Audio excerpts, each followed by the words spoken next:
what would be some good advice for myself or for my audience about mental health awareness? Yeah, I think I think a lot of this we touched on, but I'll kind of recap. I think some of the most important things are having conversations like these, having conversations, open and honest ones, sharing stories like mine and my family, sharing your personal story, because it shows other people who look up to or look like or look at us and understand that, hey, if he can say this and talk about this, if Mitzi can say this and talk about this, then you know what, it's probably okay for me to talk about this. If Mitzi went for help or Larry went for help, then it's okay for me. And I think the more and more we do that, the more and more that will have a ripple effect on the world and our communities as a whole.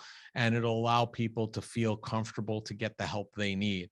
And, I think there's a little bit of a misconception or misperception, whichever one may fit, in terms of if you're having an issue, that it's something that you have to get permanent help for.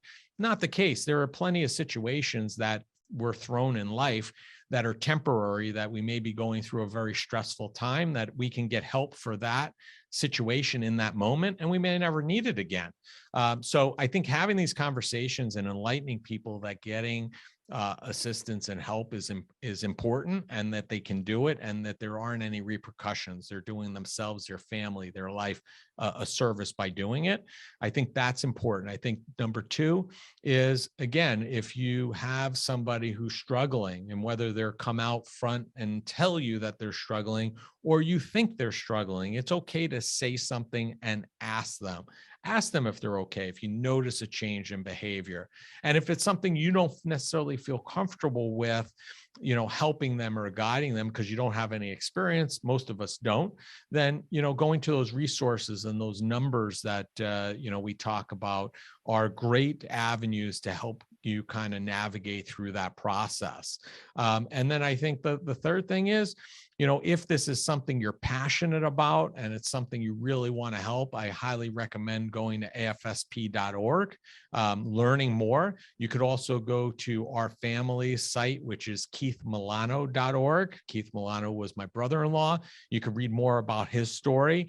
And if there's a way for you to get involved, whether it be raising money, if that's something you're comfortable with, or you just want to get involved in one of your local community walks, that's good too. If you want to be an advocate and get involved with, the political side of mental health, basically, it's like Baskin and Robbins, right? There's 31 flavors. There's 31 different ways you can get involved with the organization. So if it's something you're passionate about, we'd love to help, and it'd be great to have your listeners included and assisting us in the mission. And along the way, they'll learn more and be more educated and be able to help people even more so as a result.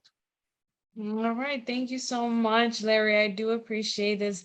Our conversation has been very enlightening, very educational for myself. So I'm pretty sure somebody else got the same light bulb going off on them as well. So I truly appreciate your time, your perspective, your opinion, your movement that you're doing. It's very much appreciated. And if anybody out there that is trying to get involved, like Larry said, get involved. Don't be afraid. The first way to change the world is to start changing the way you think, changing yourself, changing the way you speak, and changing the way you act. It starts with you first. That's how we start the movement in changing the world. So start it. Stay tuned for Yes. more episode, y'all. Bye.